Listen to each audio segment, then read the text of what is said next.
Right, ladies and gentlemen, boys and girls, welcome back to the Boca Podcast. I'm your host, Nathan Holritz. It's good to have you here today. Happy Monday to those of you that are live streaming with us. And actually, to that point, for those of you that are live streaming, don't be shy. Jump into the conversation and join us. Be part of the conversation. Ask questions, comment, engage with myself and our guest, who I'm going to introduce in just a second.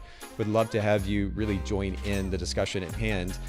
For those of you listening after the fact, of course, as always, make sure that you follow us at Boca Podcast on Instagram and pretty much everywhere else. You can keep up to date with the upcoming live stream schedule. We'll let you know when we're going to be doing that. And we hope you can be part of the discussion, as I mentioned earlier. On that note, I do want to introduce a brand new guest today on the show with me is Sara Price. Thank you, Sara, for coming to do this. This is going to be fun.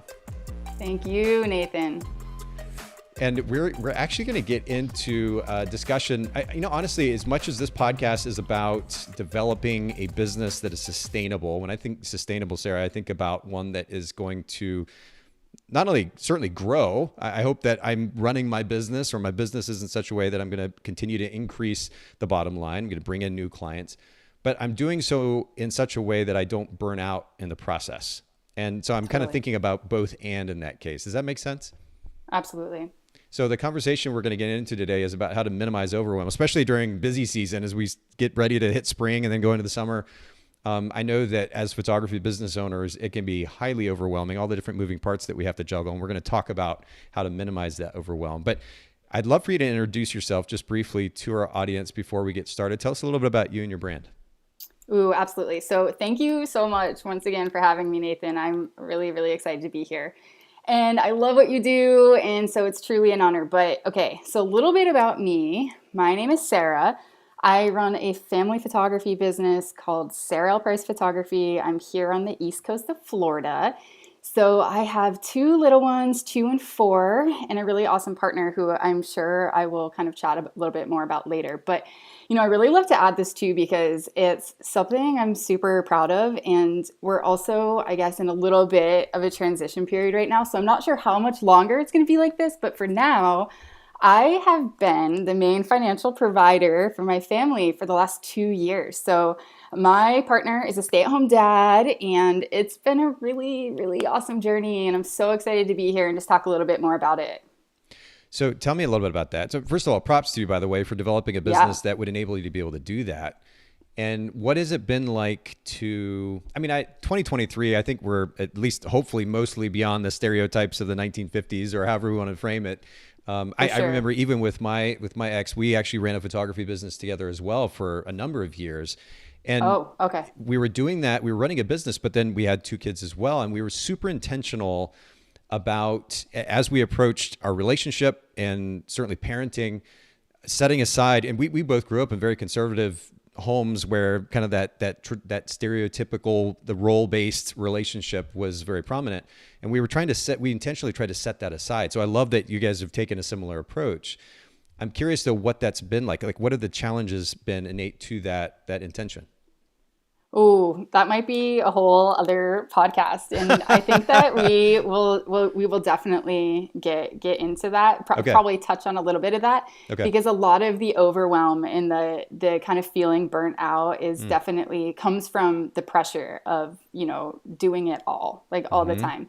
But I would say that my partner and I, we knew very clearly what we wanted, and that was to be there with our kids, actually be there and watch them grow up. And I couldn't fathom having him go off to a 9 to 5 and leaving me in the throes of, early motherhood. And I just knew I would be the mother I wanted to be if I had more help. And that looked like him staying home and me giving my photography business the biggest go I could at the time.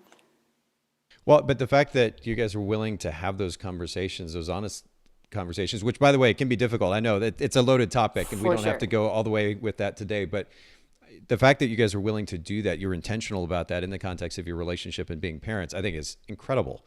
Part of what enables that is the willingness to have open discussion. What I realized, and even when I was in that relationship with my previous partner, that a lot of couples tend to avoid tough conversation.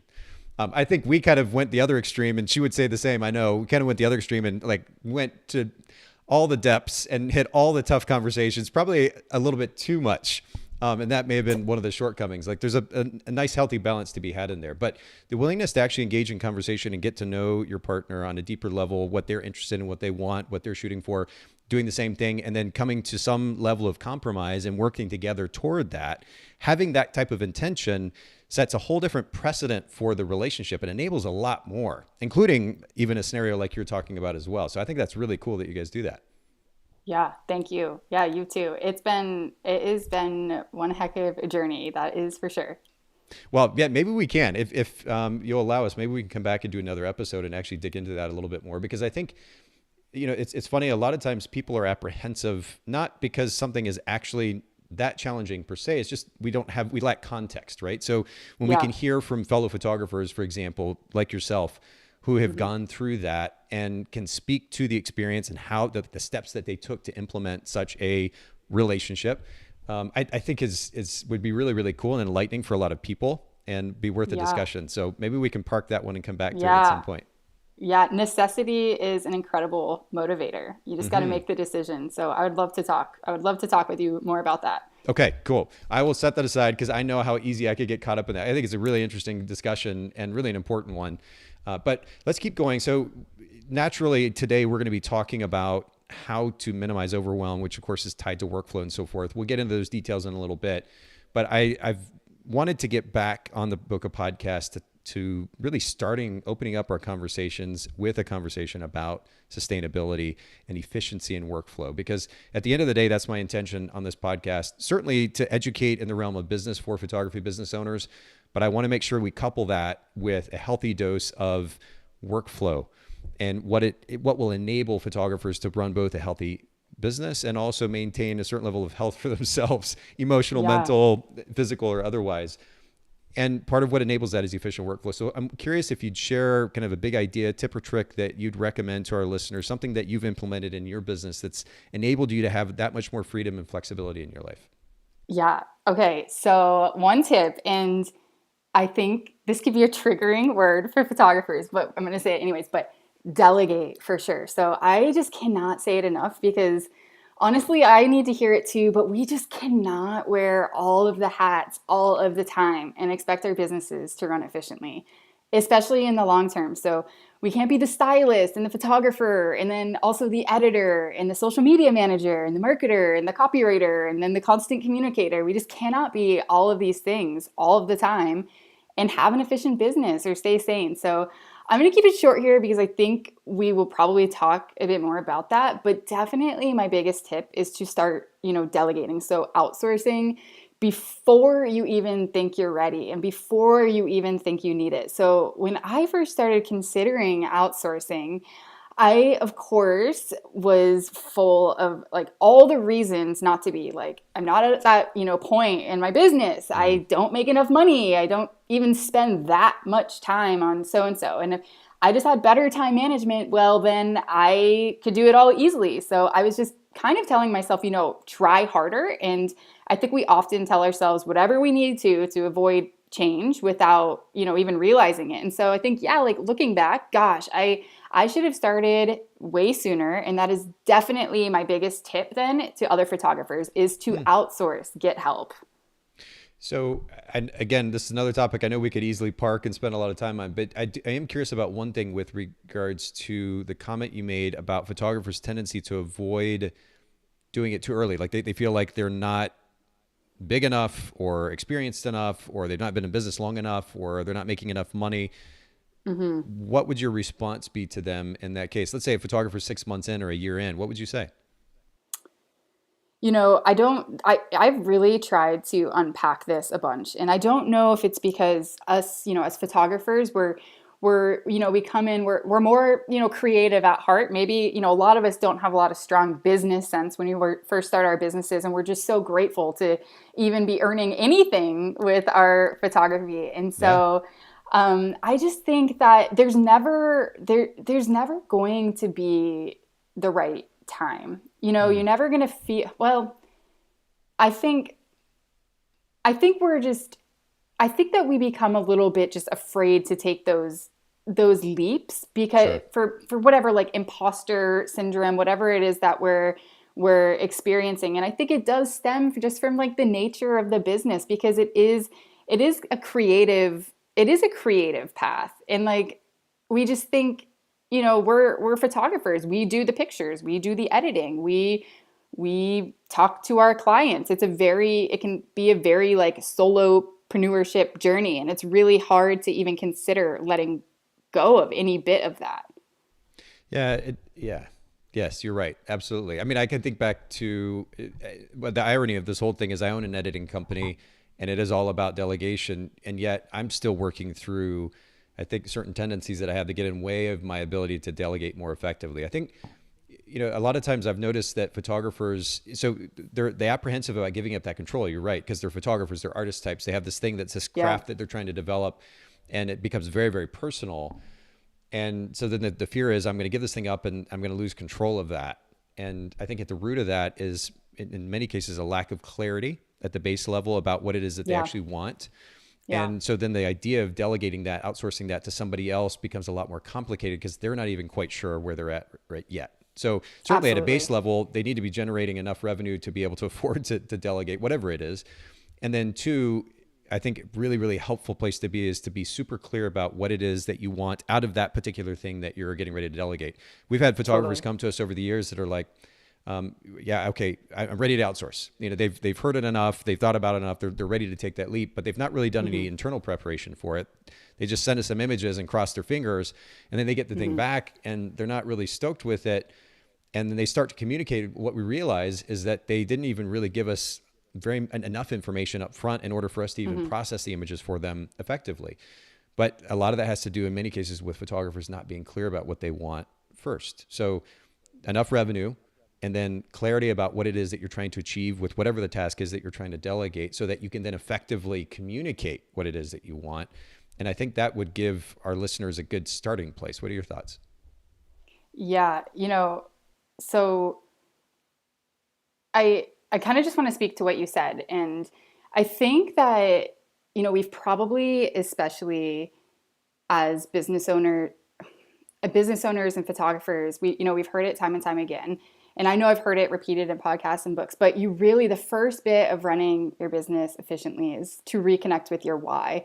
And I think that's kind of what you're getting at. It's like why you started your business in the first place. And I don't want to get too ahead of myself here, but just, reconnecting with your why. And I Mm, think, we'll probably talk more about that, but the why is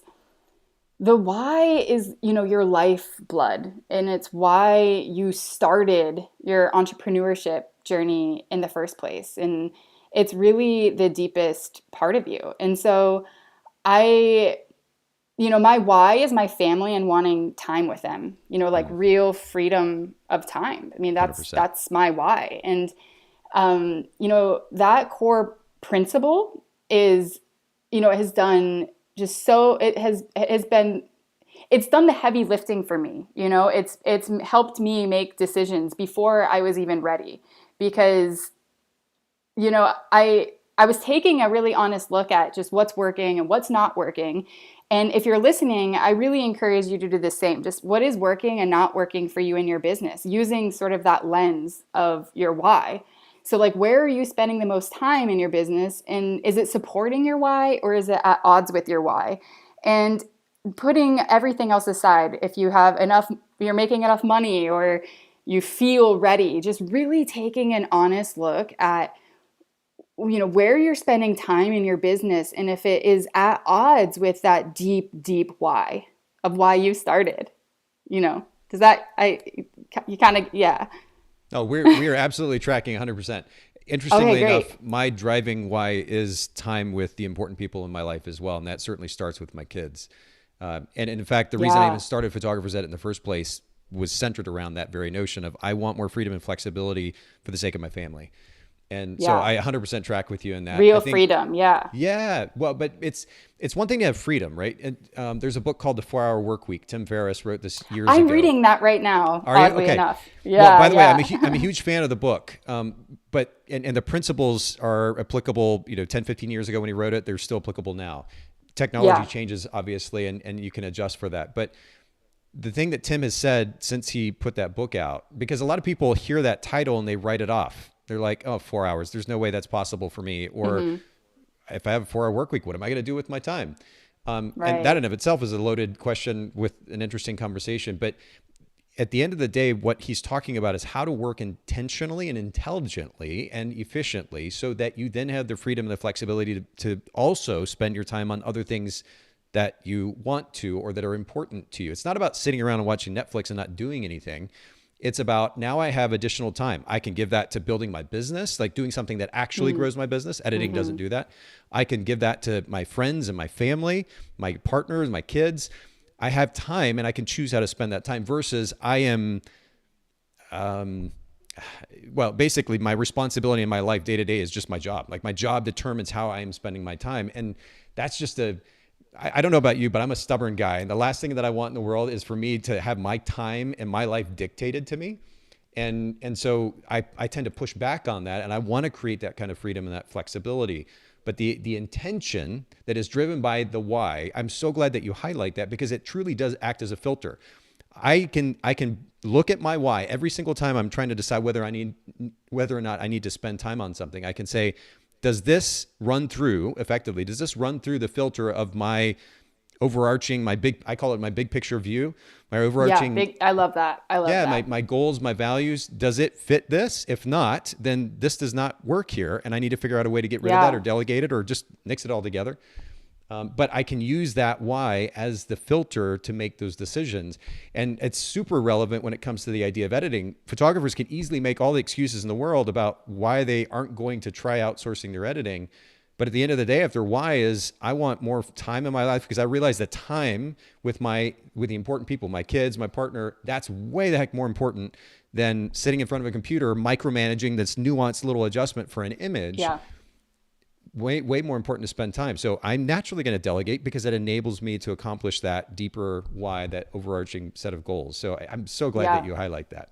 Yeah, I mean, I think it's honestly, it's the biggest thing that you need to come back to. I mean, regardless of whether you're a photographer or whatever it is that you do, it is for sure that it's that driving principle. You have to get clear on your why. Not why do you take pictures, but really why are you doing this? And Yeah. I do think for a lot of us, it's time. It's the flexibility of time. And what you're talking about just with these like kind of busy tasks that photographers do, I mean, you just got to take an honest look at all these things that you're doing during the day. Like let's say 5 years from now, is that how you see yourself operating your business? Is that really supporting your greater vision? Mm-hmm. And if And that not, is then make some uncomfortable. decisions to make change. I mean, Yeah, that's what it comes absolutely. down to. Yeah, It may seem yeah. simplistic to some, but we have the ability to do that. We're lucky enough to live in a culture where we Hmm. have those choices and those opportunities that we can do that. And as much as I've been talking about this for a very long time here on the podcast, and it's certainly a driving factor behind my company, Photographers Edit, we're getting ready to launch a new company as well. And it's giving me an opportunity to really rethink how we're even Mm. building our company internally. And one of the things Hmm. that I'm certainly going to be doing even more intentionally is enabling more freedom, more flexibility for our team. Yes. Because Yeah. the last thing, of course, that I want is to be talking about this and not living it out, not only for myself, but also for the sake of my company. And I want them to Yeah. experience that kind of freedom, that flexibility. We have that opportunity. If we decide that it's important, we can create that life and that business for ourselves.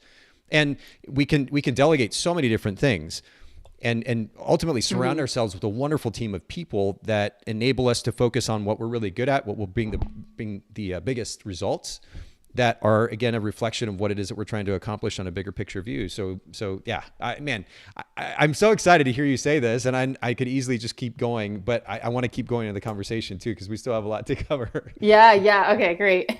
So I want to move on. I told you earlier that I'm really trying to kind of couple both the focus on efficiency and workflow for the sake of more Yeah. freedom and flexibility on the podcast, but then couple that, of Mhm. course, with business principles. And I think at the Yeah. root level, principles are what drive healthy and successful growth in our photography business. What's a big principle that has made a big impact in your life as a photography business owner that's helped bring growth? Honestly, I'm not gonna I don't want to get stuck on the why, but definitely when I was thinking about that question, it was that. And so I think we've talked about that.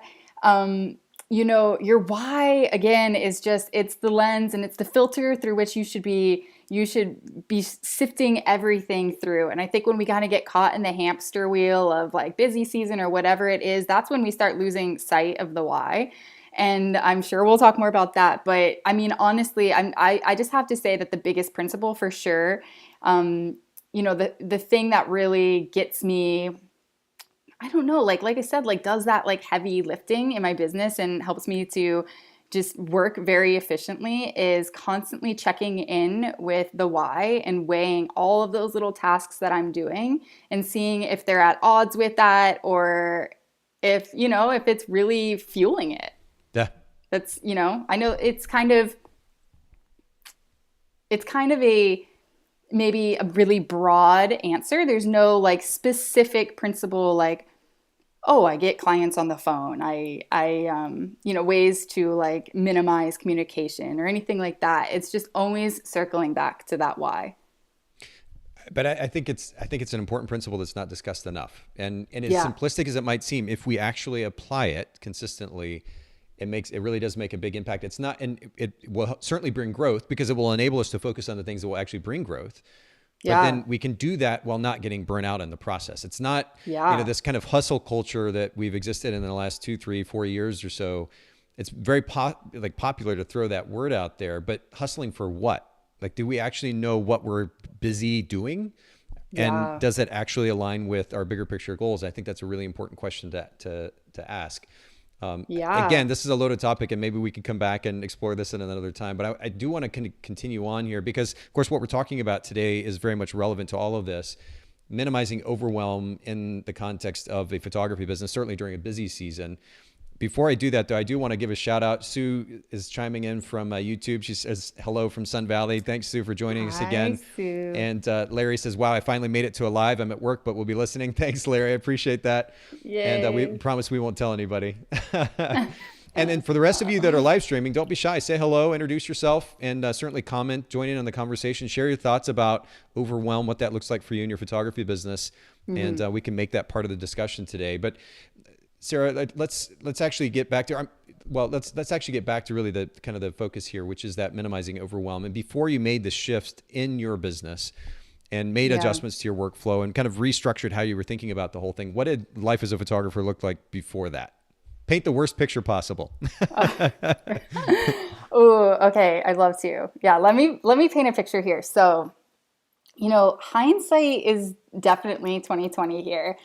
And of course, now I can just see so clearly how I could have implemented all these really small changes that would have had just huge, needle moving impacts on my business. But, growing a business and being an entrepreneur is such a journey of self discovery, right? So, which is a really, really beautiful thing. It can just be this fast track to self growth and then healing inevitably if you let it. And what I mean by that is, we can only grow our businesses so much, and to get to a place that we are energetically ready for. So here, let me give an example in case that sounds really weird.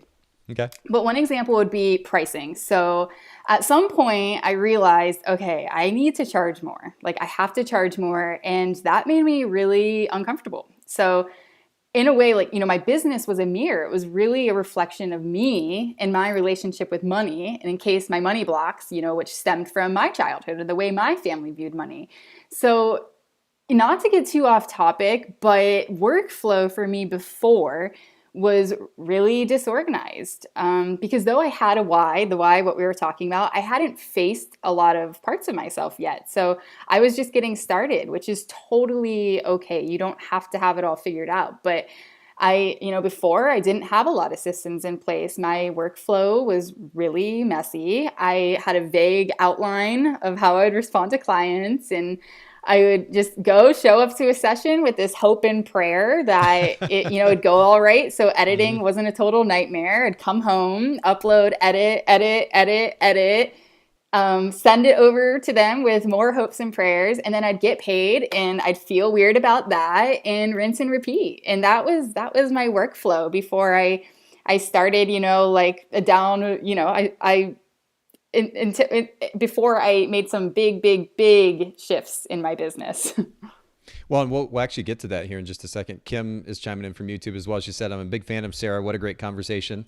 And Kim, I really Hi, appreciate Kim. you saying hello and joining the conversation. Again, I want to encourage everybody who's live streaming, join in the conversation, ask questions, comment, and certainly feel free to introduce yourself. What was that turning point though for you, Sara, where you were like, okay, something's got to change because this is just, it is overwhelming. It's too much. I'm getting burnt out.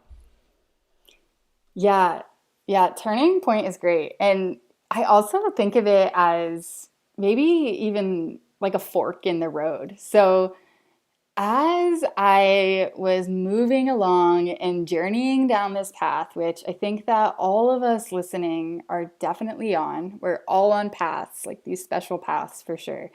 And it started at first with these really simple shifts. So one example would be my partner who he is very naturally business minded and gifted. So he was bugging me to let him read my email responses to potential clients. And at the time, I had a loose gist of how I responded to people. Right. And it was pretty passive, like, thank you for considering me, dot, dot, dot, that sort of thing. And long story short, he was like, oh gosh, no, like, no, no, no, no, no. This is not how you should be responding to people.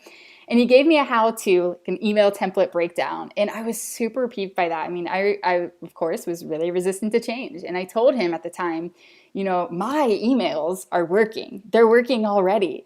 But I ended up reluctantly following his advice one morning. He was really persistent. He seemed serious about it. And I figured it was low risk anyways, because it was a follow-up, I think, to someone who had ghosted me anyways. And so I hit send. And that person, they emailed me back within 5 minutes, no joke. And she booked me. Wow. So it was these little steps that started to shift my mindset. I was starting to talk more like an expert. And then strangely enough, I started to believe it. And then my booking rate went up. So it was definitely what I think of as like my fake it till you make it chapter. And then I started listening to podcasts regularly, like on my commutes to shoots and during editing. And I don't know, I got excited again about being able to grow something that, again, like really supported my why, with these better tools in my toolbox. And I was growing as a business owner, and then I was growing as a person. And then I think one day the fork in the road came, and it was just so clear that the photography business I'd built and the workflow before, the business model itself, was at total direct odds with my why. I was getting the business I had hoped for, but I didn't have freedom at all. I was trapped. And if you've heard it, I think there's this meme, that goes, I didn't want to work 9 to 5, so now I work 24/7. And I felt that, that in my bones. And I started feeling really, really burnt out, like more regularly, not just during business season, but like burnout. And, burnout looks different for everyone, but it's just basically when you wish you were doing something else. And so it just wasn't sustainable anymore. I faced myself a lot in my business, and it just wasn't sustainable. I knew it was possible to build something different and feel different, and something that was better suited for my why, and something that really gave me my time back. And that was the turning point for sure. So with that, where your partner wrote that email for you, you realized through that experience that there was opportunity to kind of shift your workflow a little bit to make it better, that there were tools available to you that would enable you to have more freedom and flexibility? Oh yeah. Yeah, definitely. And then also just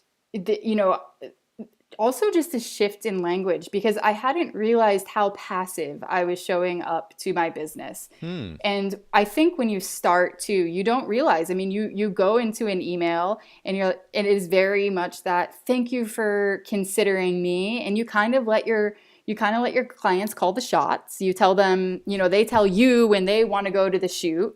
Right. They tell you like, where you guys are going and what time. And I think that it was the first time that I shifted, and I took some of, I don't know if control is the right word, but I shifted my sort of position. Yeah.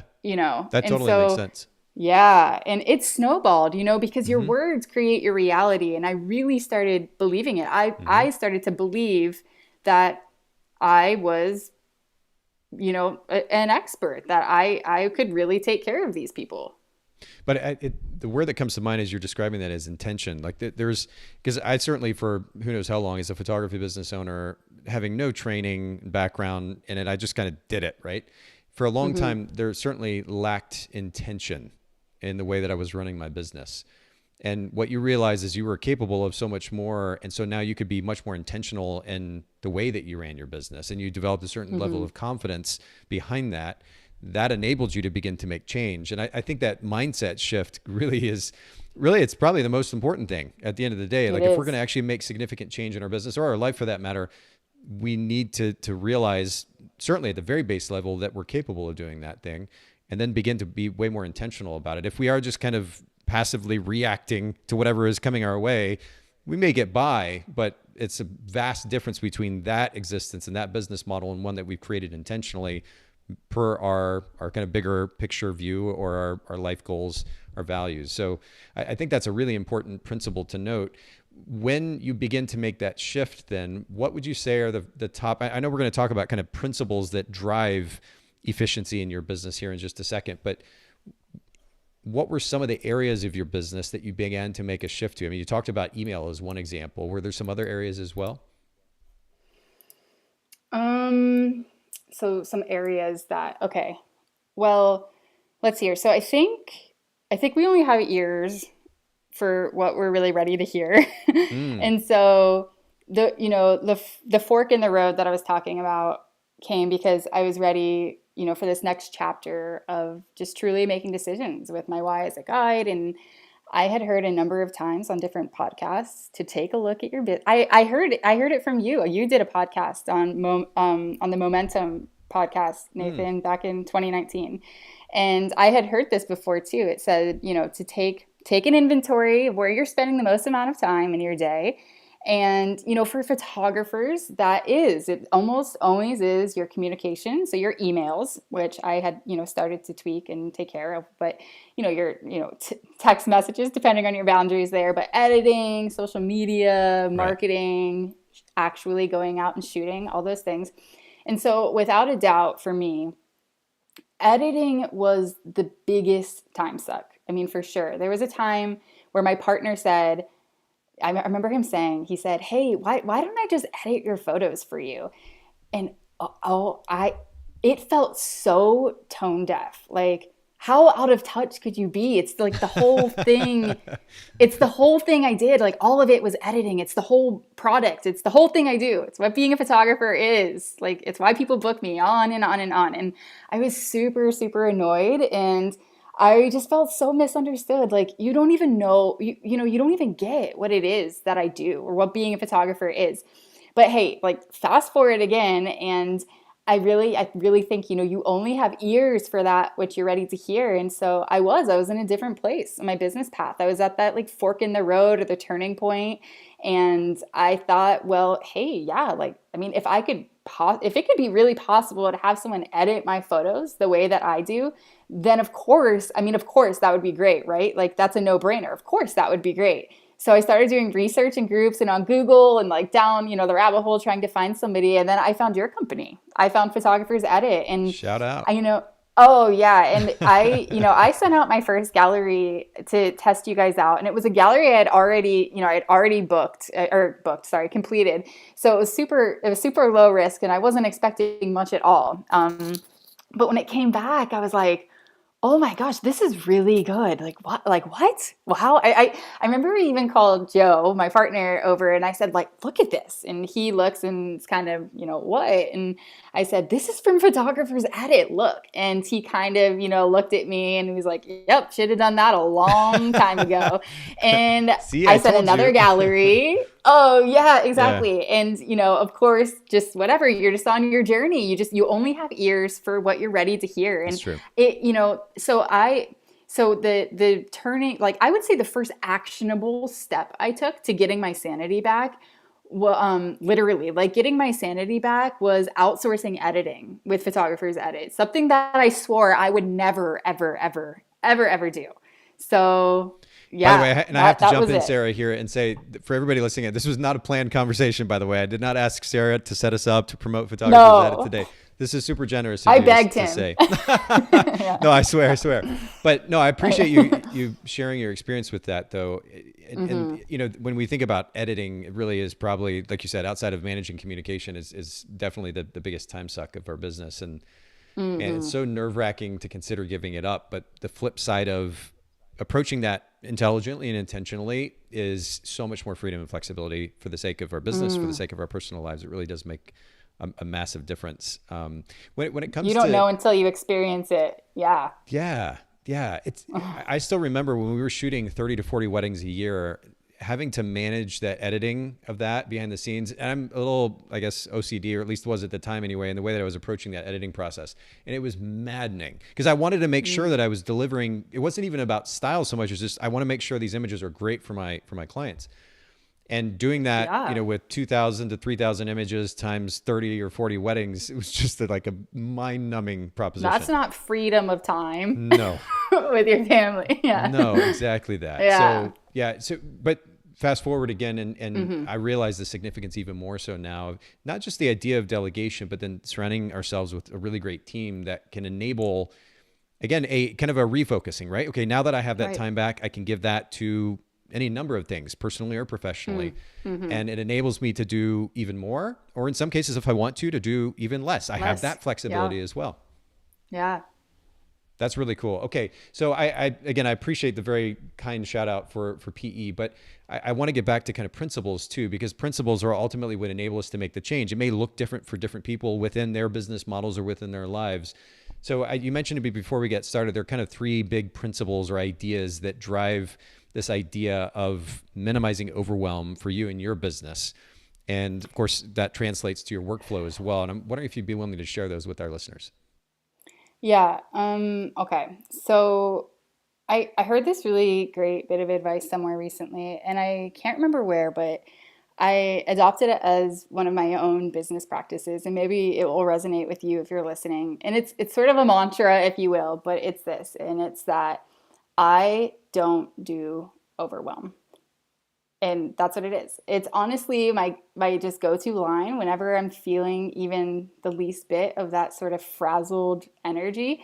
And you know, that feeling of like, oh, this is a lot. Like, I stop and I say it. I don't do overwhelm. I do not do overwhelm. And it works. And it really centers and grounds me. And it's something I've really implemented into my business. And so let's see here. Two, I'm really mindful of who I spend my time with and what information I'm consuming. So whether it's books or podcasts, you know, there's the saying goes that you're the average of the five people you spend the most amount of time with, your most of your time with. And so I'm really careful about where I'm placing my energy now. And I ask myself, you know, like who do I want to be? And like, what do I want this business to be? And I've realized that every decision, like every single thing that I listen to, you know, if you're tuned into a podcast, just all these things, all these little things that you're listening to and the things that I do and the people that I spend my time with, it's all a vote. You know, it's a vote for who I want to be and it's a vote for who you want to be. And so, Agreed. yeah. And three, you know, I don't know if this is a principle, and this might even be a little like hippy dippy, so bear with me, but minimizing overwhelm, I really realize is, you know, definitely shifting my focus a bit and implementing a sort of business principle of we're here to have fun. And I don't know how to say it really, like, you know, just stop taking yourself and everything so seriously, your work and your to-do list and all the things you feel like you need to get done, and Yeah. just relax. I mean, really, we're here to enjoy life and celebrate one another and, you know, to receive help from one another and grow together and have a lot of fun and just be here, like right now in the moment. So I don't know, just adopting that, like, just have some more fun, like, have more fun as a business principle, because we just need to be having some more fun. Well, I mean, that's why we kind of got into business in the first place, right? Absolutely. So Yeah. much of that is driving, or should be driving, the way that we set our business up. But I think what ends up happening, and I can speak from personal experience, is we're like, okay, I'm going to start a photography business. And so we just kind of jump in the deep end and then we're just kind of in it, and we're again very passive and reacting to whatever's coming our direction, and just trying to make ends meet and take the shoot that we can and do this thing and respond to that email, and it just turns into Absolutely. this kind of chaos, and that snowballs and it gets even worse, and then we just end up overwhelmed. And I could certainly take to heart the recommendation to have fun. We'll come back to that because I want to kind of touch on each of these 3 points you mentioned. I'm taking notes kind of old school style here. So I want to go back to the first point that you mentioned about I don't do overwhelm. And in my mind, again, I'm of course projecting here, but I very much relate a statement like that, a mantra of sorts, to what I do with my value set. There are 12 values that I regularly review intentionally because I want to keep in front of mind, and it's ultimately how I want to live my life, and I want it to be reflected in my life, the way that I interact with others. I want them to see that in me. And so for me, having that front and center helps me keep focus in that regard. And ultimately that will affect my behavior as well. Is that kind of the intention for you? Is saying that a matter of reminding yourself I'm not going to live this way, or is saying that almost like a psychological shift in the moment, or is it a combination of the above? Yeah, I wasn't going to share this, but I want to just, I feel like it's a good time. So I really want to Please. do it quickly because I Yeah, know yeah. that we're probably going on time. But You're good. I just want to say that real quick. When I got my third gallery back from Photographer's Edit and I saw how good it was yet again, I felt this just huge release, like just a big, big, big weight off of me. I just had been carrying so much. And so I actually went to bed that night and I woke up in the middle of the night with a panic attack. And I woke up my partner and we stayed up for, several hours that night. And he worked me through like square breathing and all these things to kind of calm me down. And the next day I realized what had happened. And it was because I hadn't really given myself any space in so long. I was just Mm-hmm. carrying all this weight all the time. I was Yep. providing for my family and I wasn't checking in with myself. I mean, I stopped checking in with myself. And so I think, it freed up this space. And I think that this panic attack, this incredibly disorienting anxiety, which I haven't experienced before since, was this physical release of the pressure I was putting myself. So Yeah. now my work, like my, where I'm at right now, I got to a more centered, grounded place after that release where I realized that I wasn't breathing. I mean, I really couldn't even take these deep, wonderful breaths. I couldn't get centered. I had racing thoughts that were always going back to work all the time. Couldn't shift focus back to my kids. I would sit in the car, trying to check an email while they're talking to me. Everything was out of whack. There just wasn't Yeah. any harmony anymore. So Yep. now if I feel even a little bit of that frazzled energy, now I know, hey, I have got to check in, and I just say, I do not do overwhelm. I'm not letting that disorienting anxiety creep in and Yep. disrupt me because I know it's not sustainable. That Yep. is not the avenue. The fork in the road came, and when I got help, I realized I can't go down that way. So that's it. I mean, yeah, that's at the heart of it. I'm literally getting goosebumps as you're talking because I can just so strongly relate to that. Even actually in the last week and a half, we've had a lot on our plates leading up to a new company launch. And I had those similar feelings that you're talking about. And that's the last thing that I want for myself or any one of my team. And it's certainly not the thing that I wanted getting into business for myself. So I love that notion of saying, this is not how I'm going to function. And No. okay, time to take a step back and figure out like what hole needs to be plugged or what workflow thing needs to be changed, or even my mindset and how I'm approaching business. The fact that I allowed it to get to this place, something's not right. I need to check in and I need to make some change. I love that. I think that's really powerful. Yeah. Great. I'm so glad. And then going to the second point, filtering what we give our attention to is the way that I wrote that down. Do you think that sums it up pretty well? Absolutely. Absolutely. Is that a matter of, I know it's been very easy for me to just kind of consume content endlessly, whether it's for pleasure or for business. And at the end of the day, taking on too much, like our brain realistically can only handle so much. And well, I say handle, more specifically, can only do so much with the insane amounts of information that we take in on a regular basis from all these different channels. And so I know that taking in the mass of information isn't helpful to me. So now I need to focus my attention to what's actually beneficial to that bigger picture perspective that we were talking about earlier. Is that kind of Right. what you're talking about? Like you could only give so much attention to these things, so you had to narrow it down? Yeah, I mean, so this just goes way beyond your business, and it goes back to the why that I don't know if you have heard that before, that you are you're the average of the five people that you spend the most amount of time with. Yeah. And so what I mean by that is just being really mindful of the people that, are the people, are the people that you're surrounding yourself with, are they people that you share the same values with, that have, Mm, maybe similar whys? mm, Are they people who are dreaming big? Are they people who are willing to just stop and be like, like, willing to come back and be centered, which is what I need right now. I know I need, that's what I need right now. I need people who just are big picture thinkers. mm-hmm. You don't realize how impactful it is when you go and you call your mom and you tell her, oh, I charge this much for a photo shoot, and she's like, what? Like, that is way too much. All of those things, you just need to be really, really careful, because it's information that you take in and just subconsciously store. It's like a commercial. So just being mindful that these podcasts that you pick up, and I do think there's a fine line, because when you just are constantly absorbing all the information, it's like it's almost counterproductive. You have Agreed. trouble even doing. Agreed. You're kind of like frozen. But Agreed. yeah, just being mindful. The people that you're around, they have huge impacts on what you attract into the world. You get more of. Well, but again, what enables this approach to life and to business is what you're talking about, which is you're clear first what's most important to you. So you can Right. run everything through that filter. Mm-hmm.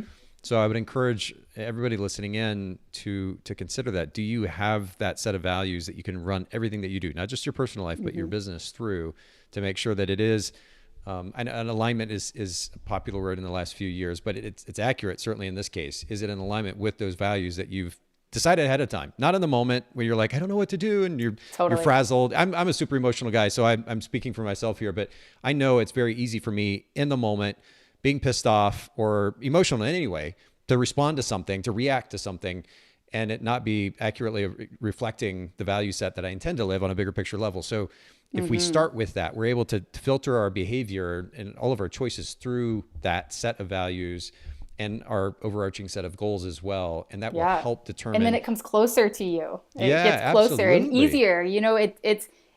It becomes easier. It's an easier practice as you go on. I For love sure. that. I love that. Okay, so then jumping to the third point that you made, and I don't even know where to go with this, probably because I can't really relate to it. I'm so bad at this, Yeah.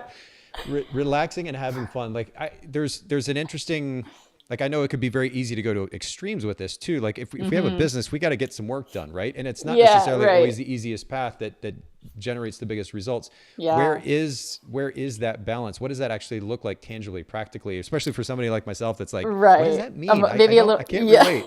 Yeah. Yeah.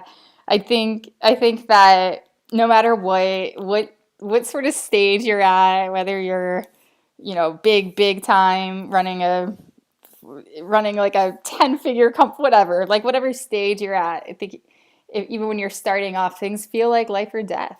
They really can. You feel, you mess up, as a photographer. When I first started, I had hiccups. I made mistakes, and I would just, you beat yourself up. You want to wear all those hats, and you want to wear them all so well. And, at the end of the day, you just, it's about enjoying the journey, and it's about having fun and receiving and sharing help and moving along, with other people on this path. And I just think that we definitely just take ourselves way too seriously. I know I do, when I'm starting to feel that kind of crazy kind of anxiousness settle in. It's just because I need to lighten up. We all Mm. need to lighten up. I think we can learn a lot from that. Oh, I certainly can. Now, but I Yeah. have to play devil's advocate at least on one level, which is Oh for no. Well, I'm for, emotional too, so don't play devil's advocate too much. well, just for the sake of practicality in the conversation too, for our listeners, some photographers might be like, but I mean, I get the idea of having fun. I want to have fun too, but I'm trying to pay my bills at the end of this month, and I need to be able to generate enough business so I can do that. Like there's that side of it too. And I remember being on that side of it. When we create unnecessary problems, that's one thing. But when there's reality facing us and we do have some challenges in front of us, Yeah. it's hard to be like, oh, I'm just going to have fun in the meantime. So how do you Yeah. handle it in those types Yeah, of I mean, scenarios? I totally get it. So as I kind of started off at the beginning of this, I'm the main financial provider for my family. I have, I have a family to support, and I completely understand. And so, this is definitely easier said than done. But at the end of the day, you attract more of what it is that you are, not necessarily what you want, but what you are. What I want is ease. I don't do overwhelm. I want ease. I want to attract more people who live with that ease and that enthusiasm and just that sort of relaxed approach to life. That's what I want, and that's what I want to attract. So it's easier said than done, but I think that it's more just accepting what is, and accepting whatever it is that you have going on right now, that though it feels like life or death, it's not. It's not life or Right. death. You're Right. doing great. You're on this journey. You've been doing it. You're doing the thing. I've been doing it. It doesn't help to let the anxiety and overwhelm creep in. You don't get any further. That's true. You're not getting pushed further down the path. It's just more painful. So I would just say lighten up, have fun, accept where you're at, and just attract more of that good ease that And the when you say ease, universe you're not wants to offer you. Yeah, when you say ease, you're not talking about not putting the work in. You're talking about a mentality, like banging your head Yeah. against the wall over Oh, and over yeah. again. Sorry. Yeah, absolutely. Like just working from a place of excitement, and working not from a place of like freak out, like where you're like, I have to get this stuff done, but Yeah, getting things done from a place of that is very connected with your why. And that place is a place of ease. that When makes you're sense. making decisions from that place, Hmm. there's so much ease that comes in to Agreed. your life. Agreed. So, yeah, that's one Ah, I'm actively working on all the time. But I do think it helps. I don't do overwhelm. I don't do it. It's not who I am. I don't get overwhelmed. I It honestly, works. I love that. I'm gonna begin implementing some of that in my life Do today it. because I like the mindset, and I like the balance too. Just to be clear, because it'd be very easy for us to come in and say, "Don't be overwhelmed, live easy," and we have Yeah. reality facing us, which are challenges and real work and so forth. But what you're talking about is a healthy approach, which is be super clear about the value set and let Oh that yeah. Let it drive. guide you. Yeah, Yeah. that's brilliant. Okay, I want to for anybody. And we've got a couple of comments on coming in from the live stream. Sue actually says this is great info, applicable to many areas of our lives too. I've been on high end real estate for years. What I found is that by trying to be on all the time, I end up operating at about 70%. I love. Yeah. Totally. I feel that. Yeah, where we're trying to be. I've told this story in the podcast before, but Sarah, just to kind of get your take on this, a lot of photographers talk about introversion, and one of for me anyway, there was a point in my life, probably about 10 years ago, maybe a little bit more than that, where I realized that it wasn't so much introversion that I was, getting exhausted being around crowds of people. It was that in that moment, to play to what Sue was talking about, when I was going to these crowds, I was trying to be somebody. Like I was trying to put on a show, and that's actually what was exhausting. I was trying to be this thing for the sake of making people laugh or thinking that I was cool or whatever the intention. But I was just trying to Most of be. us are.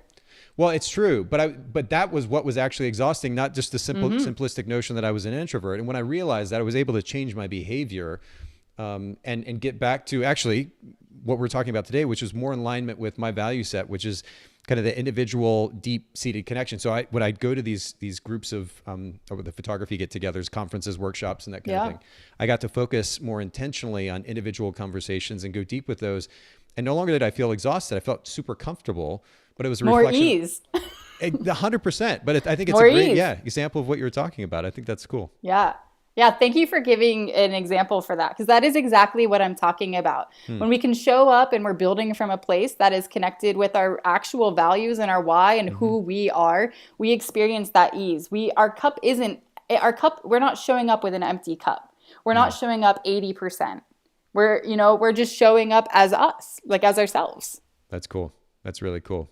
All right. Well, this has been a fun conversation, and I think it begs at least one or two more episodes at some point if you're game. So we'll Yay, talk I about would that. love that. I'm a huge fan, so I would love that. Well, I really appreciate you making time to do this today. Would you remind our listeners too where they can find and follow you online? Yeah, so great. I would really, really love to connect with all of you. So, as far as social media, you can find me on Instagram, saralprice.com, no H. And then also, due to my outsourcing with Photographers Edit, I finally had time to launch the company that's been on my heart for like the last several years. So, that is called Upwell, and you can find me on, Instagram and all that good stuff as well. Cool. And then I've got this up on screen as well here, saralprice.com. And then you said Yeah, Upwell. yep. What's the, Yep. is it just upwell.com or what's the URL? Yeah, it's upwellphotography.com. It's a school photography company, and Awesome. we have a lot of really awesome other things to kind of be on the lookout for too. So Okay. Well, we'll link to that in the show notes then at bokehpodcast.com for anybody listening in. You can check that out. Make sure you follow Sara, reach out to her, thank her for her time today. I really appreciate the conversation, Sara. Everybody, make sure that you're following Bokeh Podcast. Keep up to date with the upcoming live stream schedule, and we'll see